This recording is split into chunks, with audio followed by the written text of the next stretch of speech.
People say you shouldn't judge a book by its cover.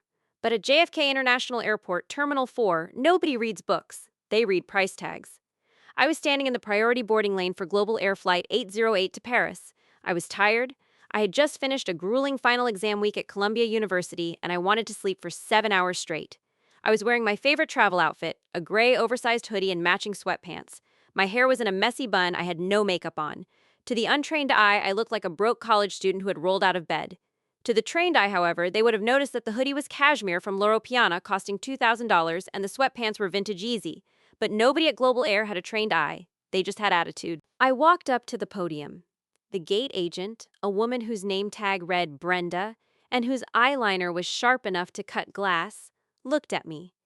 She didn't say hello. She just looked at my ticket, then at my clothes, then back at my ticket. She sighed. It was a long, heavy sigh that smelled like cheap coffee and judgment. Zone 1 is for first-class passengers only, Brenda said, not bothering to make eye contact. Economy boarding starts in 20 minutes. Please step aside. I held out my phone with the digital boarding pass. I know, I said, my voice calm. I'm in seat 1A, first class. Brenda scoffed. She actually laughed. She took my phone and scanned it aggressively. The machine beeped green, her face twisted in confusion. She looked at the screen, tapping it with her long acrylic nail. "This must be a mistake," she muttered. She looked at me again. "Did you use your parents' miles for this? Or is this an employee standby ticket?" "I paid cash, Brenda," I said, reaching for my phone back. "Can I board now?" She pulled the phone away. "Hold on. We have a situation." She picked up the landline phone and whispered something. I could feel the eyes of the people behind me burning into my back. Behind me stood a man in a navy blue suit. He looked like every investment banker I had ever met. Arrogant, impatient, and wearing a Rolex that was probably leased. "Come on, honey," the man said, tapping his leather briefcase. "You're holding up the line. Some of us actually have business to attend to. Go wait in the back with the backpackers." I turned around. I gave him a smile that didn't reach my eyes. "Patience is a virtue," I said. "Time is money," he shot back. "And looking at you, you don't have much of either." I turned back to Brenda. "What is the problem?" "The problem," Brenda said, putting the phone down with a smirk, "is that Global Air has a dress code for our premium cabins. We maintain a certain atmosphere of elegance. Your attire is inappropriate. It disturbs the other guests." I looked down at my sweatpants. "Disturbs them?" I asked. "It's a hoodie, not a bikini. Since when does paying $10,000 for a ticket come with a fashion police inspection?" "Since now," Brenda snapped. "Look, I can't let you up front looking like a homeless person. It degrades the brand. I have two options for you. I can downgrade you to economy, middle seat, row 48, or you can not fly today. It's your choice." I felt the blood rushing to my face. It wasn't embarrassment, it was rage. Pure, cold, Sterling rage. My father, Alexander Sterling, owned half of Manhattan real estate. I could buy this entire terminal if I wanted to, but nobody knew that. To them, I was just a girl in sweatpants. "I'll take the downgrade," I said quietly. Brenda smiled. It was the smile of a petty tyrant who had just won a tiny, meaningless victory. Smart choice. She typed furiously on her keyboard. The machine spit out a new boarding pass. It was paper. Flimsy. Cheap. "Here you go," she said, handing it to me like it was a piece of trash. "Row 48E. Back of the bus. Next to the toilets. Have a nice flight." The banker behind me chuckled. "Enjoy the pretzels, sweetheart." I took the ticket. I didn't scream. I didn't make a scene. I just looked Brenda in the eye and said, "You're gonna regret this, Brenda." She waved her hand dismissively. Next, I walked down the jet bridge. I walked past the first-class cabin. I saw the wide, lie-flat leather seats. I saw the champagne already being poured. I saw the banker settling into seat 2AA. He saw me walking past and winked. I kept walking, past business class, past premium economy, into the depths of main cabin. The air changed. It got stuffy. It smelled like humanity. I found row 48. It was the very last row. The seats didn't recline. To my left was a man who was already asleep and snoring loudly. To my right was the lavatory door, which banged open every 3 seconds. I sat in the middle seat. My knees hit the seat in front of me. If you have ever been treated like dirt by someone just because they thought they had power over you, hit that like button right now, because what I am about to do to Brenda, the banker, and this entire airline is going to be the most expensive lesson they have ever learned. The plane took off. The seatbelt sign turned off. Most people in economy were trying to get comfortable. I wasn't. I was on a mission. I pulled out my laptop. I connected to the in-flight Wi-Fi. It cost $20. I paid it. The connection was slow, but it was enough. I logged into my secure family office portal. Identity verified, Ava Sterling. Assets available, $8.4 billion. I opened a new tab. I searched for Global Air stock price. It was trading at $42.50 a share. The airline had been struggling lately. Bad press, labor strikes, and clearly terrible customer service. The market cap was roughly $4 billion. It was a lot of money. But for the Sterling family, it was a Tuesday. I opened my secure messaging app. I typed a message to my father's head of acquisitions, a man named Marcus, who I'm pretty sure sleeps in a suit. Marcus, how fast can we acquire a controlling stake in Global Air, ticker GLA? Marcus replied immediately, Ava, are you okay? Why do you want an airline? They have terrible margins. I typed back, I'm currently in row 48, Deji. I was kicked out of first class because the gate agent didn't like my sweatpants. And a banker laughed at me. Marcus replied, understood. Give me 10 minutes. I'll start the hostile takeover. We can trigger a leveraged buyout.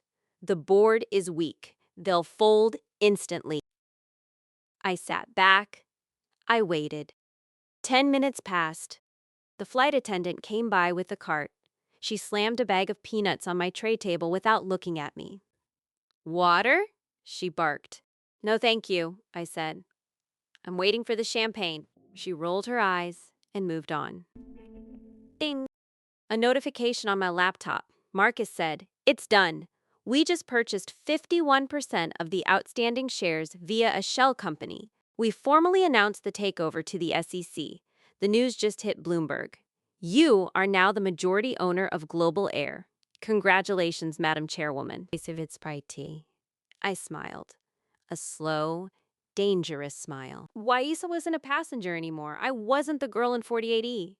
I was the owner of the plane. I owned the seat I was sitting in. I owned the engines. I owned the pilot. And most importantly, I owned Brenda's job. I checked the stock market news. Breaking news, Global Air shares soar as mystery buyer acquires controlling stake. Rumors of a massive restructuring. The news travels fast, but on a plane, information travels slower. The crew didn't know yet. The pilot didn't know yet. Heading. But they were about to find out. My flight top. I stood up. Excuse me, I said to the snoring man. I need to get out. He grunted and moved his legs. I walked into the aisle. The flight attendant, a woman named Karen, literally, her name tag said Karen, blocked my path with the cart. Sit down, she said. The seatbelt sign is on. It wasn't. Move the cart, Karen, I said. She looked shocked. Excuse me? You can't talk to me like that. Go back to your seat. I'm not going back to my seat, I said, stepping closer. I'm going to first class. You can't go up there, she scoffed. That's for paying customers. Your economy. Know your place. I reached into my pocket and pulled out my phone. I opened the email Marcus had just sent me. It was a digital document, the certificate of ownership. I held it up to her face. Read this, Karen. She squinted at the screen. She read the headline. She read my name, Ava Sterling, chairwoman of the board, Global Air. Her face went pale. The color drained out of her cheeks so fast she looked like a ghost. Her hand started shaking. She dropped a can of soda. It exploded on the floor. "Ms. Sterling," she whispered, "but you're in sweatpants." "I know," I said, cold as ice. "And you're in trouble. Now move the cart. I have a banker to evict." She scrambled to push the cart out of the way, apologizing profusely. "I'm so sorry, ma'am. We didn't know." The manifest just said. I ignored her. I walked down the long aisle of the plane. Every step felt like victory. I walked past premium economy. I walked past the curtain. I entered the first class cabin. Was quiet, peaceful. The banker in seat 2A was sipping his champagne, reading a newspaper. He looked comfortable. He looked smug. "You didn't see me coming." I walked right up to his seat. I tapped him on the shoulder. "Excuse me," I said. He lowered his paper. He saw me. He rolled his eyes. "Ugh, God, you again. Did you get lost on the way to the toilet? Go back to the zoo." "Actually," I said, my voice loud enough for the whole cabin to hear, "I'm not lost, but you are sitting in my seat." He laughed. "Your seat? Honey, this is 2A. You're in 48E. We established this. Now leave before I call the flight attendant." "Why me?" "I already spoke to the flight attendant," I said, "and the pilot, and the board of directors." I leaned in close. "You see, while you were drinking that cheap champagne, I bought the airline." He paused. He looked at me like I was crazy. "You? What?" "I bought the airline," I repeated. "Global Air. It's mine. I own this plane. And I have a strict policy against rude passengers in my cabin." The purser, the head flight attendant, came running up. She had clearly been radioed by Karen from the back. She looked terrified. "Ms. Sterling," she gasped, "we just got the message from headquarters via the cockpit. We are so sorry. We had no idea. What can we do?" I pointed at the banker.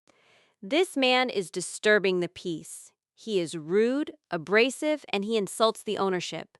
I want him removed from first class immediately." The purser nodded. "Understood." She turned to the banker. "Sir, you need to gather your things." The banker stood up, his face red. "This is insane! You can't do this! I paid full fare. Do you know who I am?" "I don't care who you are," I said. "But right now, you're the guy sitting in 48E. Because that's the only open seat left on this plane." I pointed to the back of the plane. "Take your bag and go." The banker looked at the purser. She crossed her arms. "Move, sir, or we will have authorities meet you at the gate in Paris for failing to follow crew instructions." He grabbed his briefcase. He looked at me with pure hatred. "You're crazy," he spat. "I'm rich," I corrected. "There's a difference." He started the walk of shame. The walk back to economy.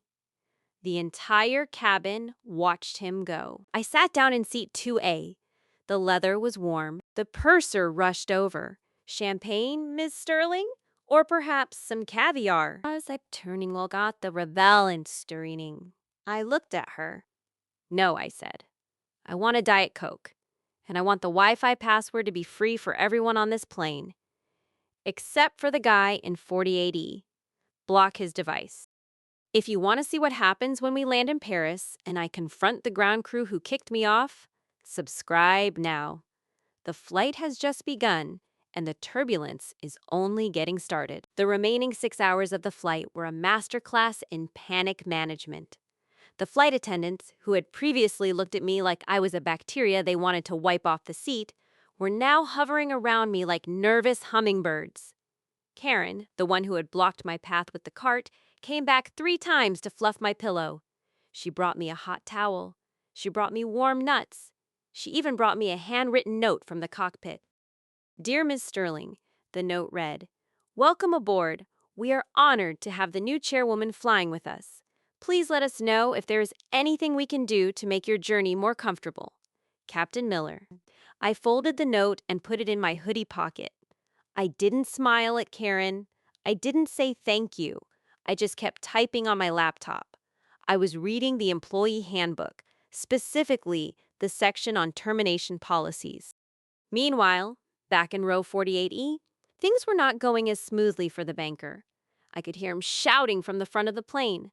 Apparently, the man next to him, the snorer, had woken up and decided to eat a tuna sandwich he brought from home. The smell was drifting all the way to business class. The banker was demanding to be moved, but there were no seats. I had made sure of that. I had instructed the crew to block every empty seat in the system as maintenance required. He was stuck. If you enjoy seeing arrogant people get a taste of their own medicine, hit that like button. The best part is about to happen when the wheels touch the ground. We began our descent into Charles de Gaulle Airport. The captain came over the intercom. Usually they say, "Welcome to Paris, the local time is..." But today, Captain Miller had a different script. Ladies and gentlemen, we are beginning our final approach. We would like to extend a special welcome to our new owner and CEO, Miss Ava Sterling, who is seated in first class today. On behalf of the entire crew, we thank you for saving our airline. The entire plane went silent. Then, people started whispering. Heads turned toward seat 2A. I just sipped my Diet Coke and looked out the window at the Eiffel Tower. But back in row 48, I heard a loud groan. The banker realized that his flight from hell wasn't an accident. It was a corporate restructuring. We landed. The plane taxied to the gate. But we didn't go to a normal gate. We taxied to a remote stand, a private VIP terminal. I saw 3 black SUVs pulling up to the tarmac. A staircase truck rolled up. The seatbelt sign turned off. The banker jumped up. He grabbed his bag and tried to rush to the front, pushing past the elderly woman in the aisle seat. He wanted to get off first. He wanted to escape. He made it to the curtain separating economy from first. Karen stepped in front of him. "Sir, please wait," she said firmly. The CEO deplanes first. "I don't care," he shouted, his face purple. "I have a meeting. Let me off this flying tin can." I stood up slowly. I grabbed my backpack. I adjusted my hoodie. I walked to the door. The flight crew was lined up, standing at attention. They looked like they were facing a firing squad. "Thank you for the ride," I said to the captain. "We need to talk about the landing gear. It felt a little rough. Have maintenance check it." "Yes, ma'am," the captain said, sweating. Immediately, I walked down the stairs. The cool Paris morning air hit my face. Waiting at the bottom of the stairs wasn't just a car driver. It was the regional manager of Global Air France, a man named Pierre. He was holding a bouquet of white roses. Beside him stood 2 officers from the French National Police. Pierre rushed forward. "Ms. Sterling, welcome to Paris. We were notified mid-flight of the acquisition. This is a tremendous honor. Please, accept these flowers." I took the flowers. "Thank you, Pierre. But I have a small problem." "Anything," Pierre said. "Name it." I pointed up the stairs. The banker was standing in the doorway of the plane, trying to push past the crew. He saw the police and froze. "That man," I said. "He threatened me during the flight. He was verbally abusive to the crew, and he attempted to breach the first-class cabin after being downgraded. I believe that violates international aviation safety laws." Pierre's face hardened. He nodded to the police officers. "Remove him," Pierre ordered. The officers marched up the stairs. They grabbed the banker by the arms. "What is this?" the banker screamed. "Get your hands off me! I'm an American citizen. I'm a managing director at Goldman." "You are a security threat," the officer said in a thick French accent. "You are coming with us." They dragged him down the stairs. He kicked and screamed. His expensive Italian loafers scuffed against the metal steps. He looked at me as they shoved him into the back of a police van. "You can't do this!" he yelled. "I'll sue you! I'll sue the airline!" "You can try," I called out, "but my legal team is bigger than your bank account. Enjoy the French holding cell. I hear the croissants are stale." The van drove away. The rest of the passengers were now watching from the windows, their faces pressed against the glass. Pierre opened the door to the lead SUV. "Where to, Miss Sterling? The Ritz? The Four Seasons?" "No," I said, getting into the plush leather seat. "Take me to the Global Air Regional Office. I need to use the secure video conference room." "Of course," Pierre said. "Are you calling the board?" "No," I said, pulling out my phone to check the time in New York. "I'm calling JFK Terminal 4. It's time to fire Brenda." If you want to see the moment I video call the gate agent who kicked me off and terminate her employment in front of her entire line of passengers, you need to subscribe right now. The real revenge is just beginning. I arrived at the regional office 20 minutes later. The staff looked terrified. They had coffee and pastries waiting. I didn't eat. I walked into the conference room. "Connect me to the JFK Gate B42 terminal computer," I commanded the IT tech. "Override the system. I want my face on every screen at the gate." The tech typed furiously. "Yes, Miss Sterling. We have remote admin access.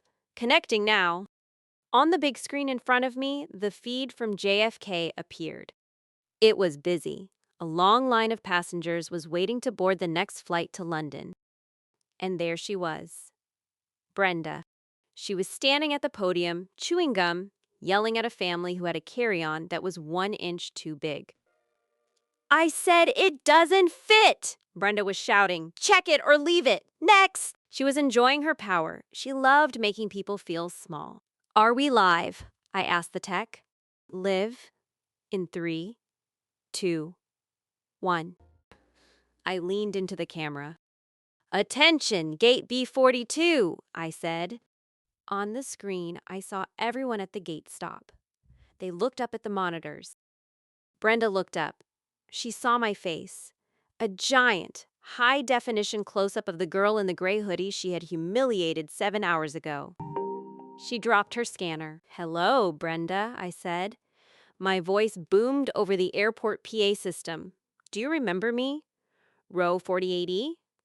The homeless girl?" Brenda stared at the screen. She looked around, confused. What is this? Who hacked the system?" "Nobody hacked the system," I said. "I own the system. I bought the airline, Brenda, while I was in the air, which means I am now your boss." Gasps erupted from the passengers in the terminal. People pulled out their phones to record. Brenda started shaking. This is a joke. You can't be serious." "I am very serious," I said, "and I have a new dress code policy for my employees, specifically for you." "Me?" she whimpered. "Yes," I said. "You see, you told me that my appearance degraded the brand, but I think your attitude degrades the brand. So you have two options. Option A, you are fired immediately. Security will escort you out." Brenda looked like she was going to faint. "And option B?" "Option B," I smiled. "You keep your job, but you have to wear a gray hoodie and sweatpants for the next month. And you have to apologize to every single passenger you were rude to today." The passengers at the gate started cheering. "Option B! Option B!" they chanted. Wenda looked at the crowd. She looked at the screen. She looked at her supervisor, who was standing in the corner, nodding aggressively, signaling her to take the deal. I'll take option B," Brenda whispered. "I can't hear you," I said. "I'll take option B," she yelled. I'm sorry, everyone." "Good choice," I said. "Now, upgrade that family with the bag to first class. On me." I signaled the tech to cut the feed. The screen went black. I sat back in the chair. Pierre was looking at me with awe. That was impressive, Miss Sterling. That was necessary, I said. Now, Pierre, prepare the return jet. I'm going home. We're ready? Pierre asked. But you just arrived. I have a physics exam on Monday, I said, standing up, and I need to study. But this time, make sure there are sweatpants in the amenity kit. I walked out of the office. I had bought an airline, arrested a banker, and humbled a bully, all before lunch. Being a billionaire is exhausting, but someone has to do it. Thank you for flying Global Air. If you enjoyed this journey, share this video with someone who needs a little justice in their life. And remember, the person you are rude to today might be your boss tomorrow. Subscribe for more stories from the life of a secret billionaire. I thought the war was over. I thought firing Brenda and arresting the banker was the end of the story. I was naive. In the world of billionaires, humiliating your enemy doesn't make them go away. It makes them organize. I was sitting in the Global Air Lounge in Paris, waiting for my return jet to be fueled, when my phone rang. It was Marcus, my father's head of acquisitions. He didn't sound like his usual calm, robotic self. He sounded panicked. Ava, we have a problem, Marcus said. A big one. I took a sip of my latte. What kind of problem? Did the payment not clear? The payment cleared, Marcus said. That's not the issue. The issue is the board of directors. They just called an emergency meeting in New York. They are invoking the competency clause. I frowned. The what? The competency clause, Marcus explained. It's a bylaws provision. It allows the board to void a hostile takeover if they can prove the buyer is mentally unstable. Somebody unstable? I laughed. Because I bought a company? Because you bought a company over a pair of sweatpants, Marcus said seriously. They are spinning the narrative, Ava. They leaked the story to the Wall Street Journal. The headline just dropped. 20-year-old heiress buys Global Air in mid-air tantrum. The stock is tanking. They are painting you as a spoiled, reckless child who needs to be stopped before she crashes the airline into the ground. I felt the temperature in the room drop. They were attacking my reputation. They were attacking the Sterling name. And there's more, Marcus added. The banker you had arrested? His name is Charles Kensington, as in Kensington Private Equity. His uncle sits on the board of Global Air. Of course he does, I muttered. The world is small when you're rich. He's suing you, Ava, for wrongful imprisonment, defamation, and emotional distress. He's asking for $50 million. And the board is using his testimony to prove you are a danger to the company. They are voting to remove you as chairwoman at 9 a.m. tomorrow. I looked at my watch. It was 2 p.m. in Paris. That meant I had less than 12 hours to get back to New York and stop them. Marcus, I said, standing up, get the legal team ready. I'm coming home. And I'm not coming alone. I want you to dig up dirt.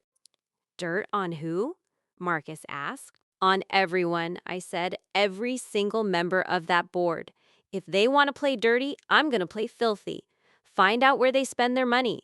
Find out who they're sleeping with. Find out why this airline has been losing money for 5 years despite high ticket prices. I want a dossier on my desk by the time I land. I hung up. I looked at Pierre, the regional manager, who was standing by the door looking nervous. Pierre, is the jet ready? It is, Miss Sterling, Pierre said. But we have a slight delay. Delay? I asked sharply. Air traffic control, he said, looking at his shoes. They have placed a hold on our departure slot. It seems there is a clerical error with the flight plan. I walked over to the window. The jet was sitting there. But a fuel truck was parked in front of it, blocking the path. And standing next to the truck was a man in a suit, talking on a cell phone. It wasn't a clerical error. It was sabotage. The board was trying to strand me in Paris so I would miss the meeting. I smiled. They really thought a parked truck could stop a Sterling. Pierre, I said, who owns that fuel truck? It's a third-party contractor, Pierre said. Global Fuel Services. Buy it, I said. Pierre blinked. Excuse me? Buy the fuel company, I said, pulling out my phone. Or better yet, just buy the truck. How much is a fuel truck? 200,000? I walked out of the lounge and down the stairs to the tarmac. My security detail scrambled to keep up. I marched right up to the man in the suit standing by the truck. He looked surprised to see a girl in a hoodie storming toward him. You need to move this vehicle, I said. He smirked. Sorry, sweetheart. Engine trouble. We're waiting for a tow. Could take hours. You know how French mechanics are. I held up my phone. I had my banking app open. I'll give you $500,000 cash right now for this truck. The man's smirk vanished. 500,000? Transfer pending, I said. All I need is your account number. Or I can call the airport police and have you arrested for obstructing a runway, which is a federal offense in France. And since I own the airline you service, I'll make sure your contract is terminated by lunch. So, what's it going to be? The money or the jail cell? He looked at the police officer standing behind me. He looked at the phone. He gave me his account number. I tapped the screen, transfer complete. Now, I said, get out of my truck. He handed me the keys and ran. I threw the keys to Pierre. Move it. Pierre looked terrified. Me? I don't have a license for heavy machinery. I rolled my eyes. Fine, I'll do it myself. I climbed into the driver's seat of the massive fuel tanker. It smelled like diesel and sweat. I found the ignition. I revved the engine. I put it in reverse. The security team watched in shock as their billionaire boss in Yeezy sweatpants parallel parked a 10-ton fuel truck. Sign up. I jumped out. Let's fly, I said. If you are loving this level of petty boss energy, smash that subscribe button. We are headed to New York to crash a board meeting, and heads are going to roll. The flight back was not relaxing. I didn't sleep. I spent 8 hours poring over the financial documents Marcus had sent me. The competency clause was just a smokescreen. As I dug into the numbers, I realized the real reason they didn't want me in charge. The airline wasn't failing because of bad luck, it was failing because it was being looted. The CEO, a man named Richard Sterling, no relation, thankfully, was paying consulting fees to companies owned by the board members. The catering contract, owned by the chairman's wife. And they were charging $50 for a meal that cost $2 to make. The fuel contracts, owned by Charles Kensington's uncle, they were paying 20% above market rate. They were bleeding the company dry and blaming it on market conditions. And they knew that if I took over, I would audit the books. That's why they wanted me out. That's why they leaked the story. They weren't afraid I was crazy. They were afraid I was smart. We landed at JFK at 8 a.m. The meeting was at 9 a.m. at the Global Air Tower in Manhattan. Traffic was gridlocked. It was rush hour. I looked at the time.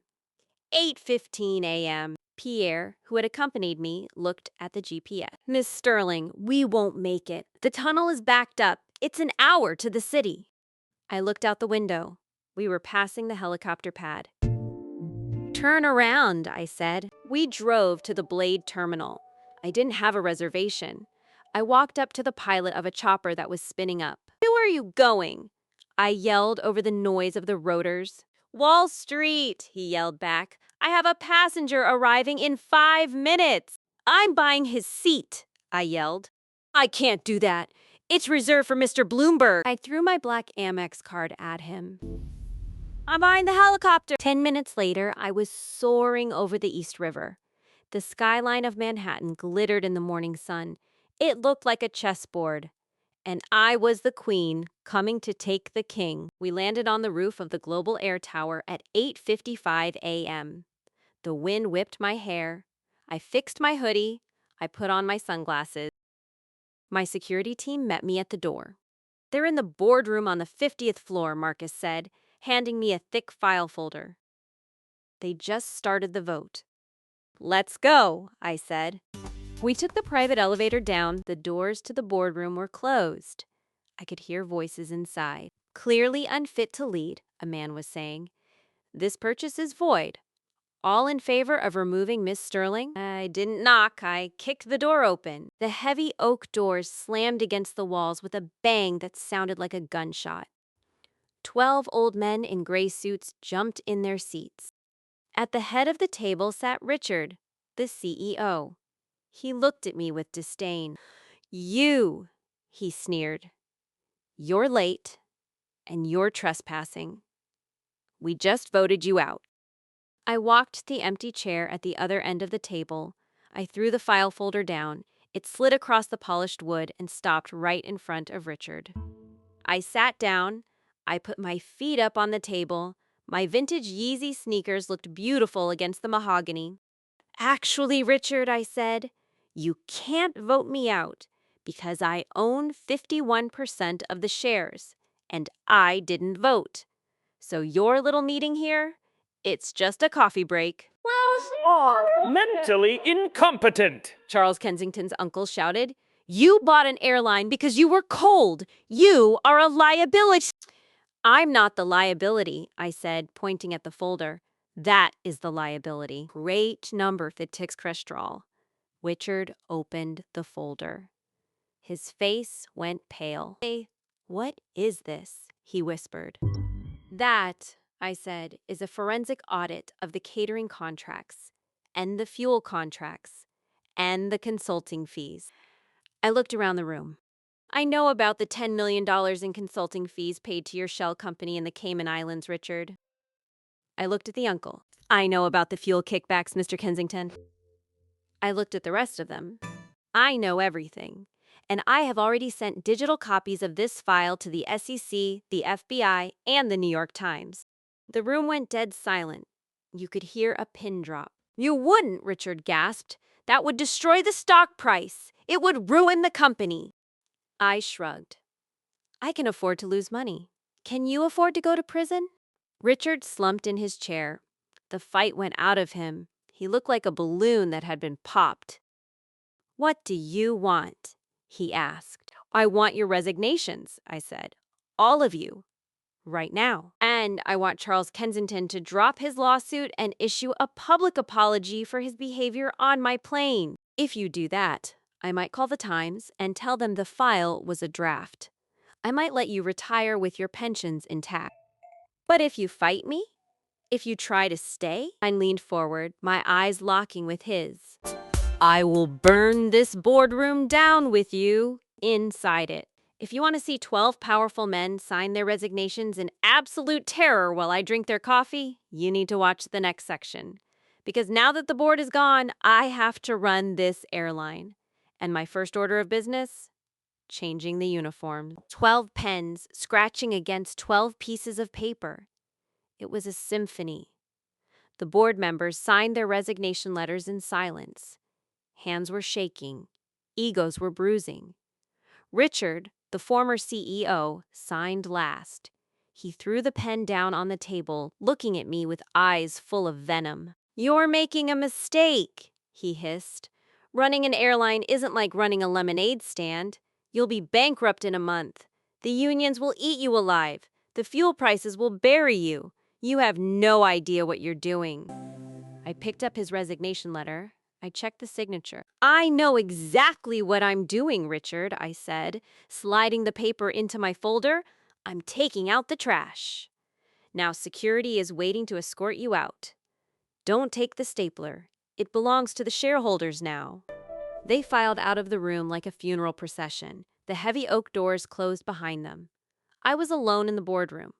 I stood up and walked to the head of the table. I sat in the CEO's chair. It was leather, high-backed, and still warm from Richard's panic. I spun around once. It felt good. It felt like justice. I'm spiraling. My phone buzzed. It was Marcus. The press is downstairs, Ava. They're going crazy. The stock halted trading because of the volatility. You need to make a statement. And Charles Kensington is here. He looks like he's about to vomit. Send him in, I said, and tell the press to set up in the lobby. I'll be down in 10 minutes. 2 minutes later, Charles Kensington walked in, the arrogant banker from seat 2A. The man who told me to go back to the zoo. He wasn't wearing his suit jacket. His tie was loosened. He looked like he hadn't slept since Paris. He was holding a piece of paper. "Miss Sterling," he mumbled, refusing to make eye contact. "My lawyer said I have to do this, to avoid the files being released." I pointed to the camera crew I had brought with me. They were setting up a tripod in the corner. "We're going live, Charles. On the company's internal network and social media. I want every employee and every passenger to hear this." He flinched. "Live? Can't we just issue a written statement?" I shook my head. "No. You insulted me to my face. You'll apologize to my face." The red light on the camera turned on. "Go ahead, Charles," I said. He cleared his throat. He looked into the lens. He looked like a hostage. "My name is Charles Kensington," he began, his voice cracking, "and I would like to formally apologize to Ava Sterling and the staff of Global Air. My behavior on Flight 808 was unacceptable.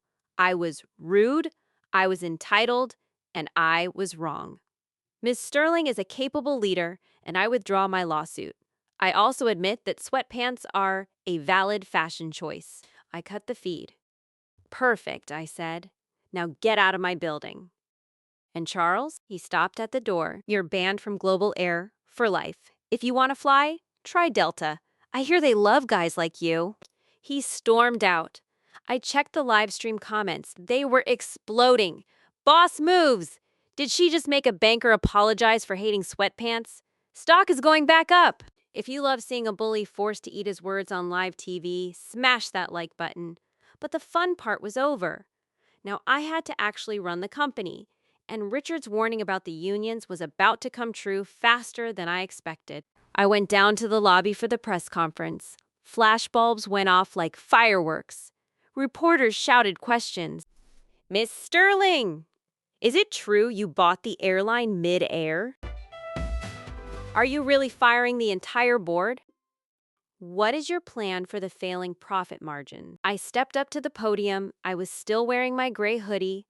I pulled the microphone down. "Ladies and gentlemen," I said, "Global Air has been broken for a long time. It focused on profits over people. It focused on suits over service. That ends today." I looked directly into the camera. "Effective immediately, we are rebranding. No more dress codes for first class. If you can afford the ticket, you can wear pajamas. In fact, we encourage it. We are launching a new Comfort First initiative. We are replacing the stiff, formal uniforms of our crew with luxury athleisure wear designed by Lululemon. And we are lowering ticket prices by cutting the bloated consulting fees the old board was stealing." The reporters gasped. Athleisure uniforms? It was unheard of. But the stock ticker on the wall behind me turned green. The market loved it. It was fresh. It was Gen Z. It was the future. I walked off stage feeling invincible. I took the elevator back up to the penthouse office. I was planning to order a pizza and celebrate. But when the elevator doors opened, I wasn't greeted by my assistant. I was greeted by 4 men in pilot uniforms. They were older men. Captains. They had 4 stripes on their shoulders and scowls on their faces. They stood with their arms crossed, blocking the hallway. "Can I help you, gentlemen?" I asked, stopping in my tracks. The man in the center stepped forward. He had silver hair and a mustache that looked like a push broom. His name tag read, "Captain Halloway, Chief Pilot." "We need to talk, little girl," he said. I stiffened. "I'm the CEO, Captain. You can address me as Ms. Sterling." He laughed. A dry, humorless laugh. "I've been flying planes since before you were born. I flew for Pan Am. I flew for TWA. I'm not taking orders from a college dropout who thinks running an airline is a TikTok trend." "I'm listening," I said, crossing my arms. "What do you want?" "We want the old uniforms back," Halloway demanded. "We want the dress code reinstated. We want dignity. And we want a 20% raise to compensate for the embarrassment of working for you." "And if I say no?" I asked. He smiled. It was a cold smile. "Then we walk. The pilots' union just voted. If our demands aren't met by midnight, we are grounding the fleet. No pilots, no flights. Global Air stays on the ground. You'll lose $50 million a day. You'll be bankrupt by Friday. I stared at him. This was the old guard, the men Richard had warned me about. They held the keys to the planes. They thought they were untouchable. "You're holding the airline hostage?" I asked. "We're protecting the profession," Holloway corrected. "We don't fly for children. You have until midnight." They turned and walked away. I stood there alone in the hallway. My heart was pounding. Grounded. If the planes didn't fly tomorrow, the stock would crash. The passengers would riot. The refund requests would drain the cash reserves. I would lose everything I just bought. I walked into my office and slammed the door. I paced back and forth. I needed pilots, but I couldn't train new ones overnight, and I couldn't cave to their demands. If I gave in now, I would never be in charge. They would run me forever. I looked out the window at the skyline. I needed a miracle. Birth, I'd ate. Or I needed a loophole. I pulled out the employee handbook again. I turned to the section on union contracts. I read it. Then I read it again. A smile slowly spread across my face. Holloway was old school. He played by the old rules. He forgot that the world had changed, and he forgot that Global Air wasn't just a passenger airline. We owned a subsidiary, a cargo division. And the cargo pilots, they weren't in the same union. I picked up the phone. I dialed Marcus. "Marcus, get me the list of every cargo pilot, every retired pilot under the age of 65, and every flight instructor on the East Coast." "Why?" Marcus asked. "Because," I said, "Holloway thinks he can ground us." But he forgot one thing. "What's that?" He forgot that I know how to fly. "Wait," Marcus paused. "You? You have a license?" I laughed. "I got bored last summer in the Hamptons. I got my commercial rating. I'm not type rated for a Boeing 77, but I know people who are." "Marcus, send a company-wide email. Subject, the future of flight. Tell them that any pilot who crosses the picket line tomorrow gets a double promotion, a $50,000 bonus, and a brand new Tesla." "A Tesla?" Marcus asked. "That's expensive." "Cheaper than bankruptcy," I said. "And Marcus?" "Yes?" "Call the Flight Academy in Florida. Tell them to send me their top 20 graduates. I'm about to make some 23-year-olds the youngest first officers in history." I hung up. Holloway wanted a fight? He wanted to play chicken with a billionaire? Fine. I was going to replace his old boys club with a hungrier, younger, faster crew. I grabbed my keys. I wasn't going home. I was going to the simulator. If the chief pilot wouldn't fly the flagship route to London tomorrow, I would fly it myself. If you want to see me put on a pilot's uniform, with sweatpants of course, and walk past the picket line to fly a Boeing 77 while the strike leaders watch in shock, you need to subscribe. Section 5 is going to be high-altitude drama.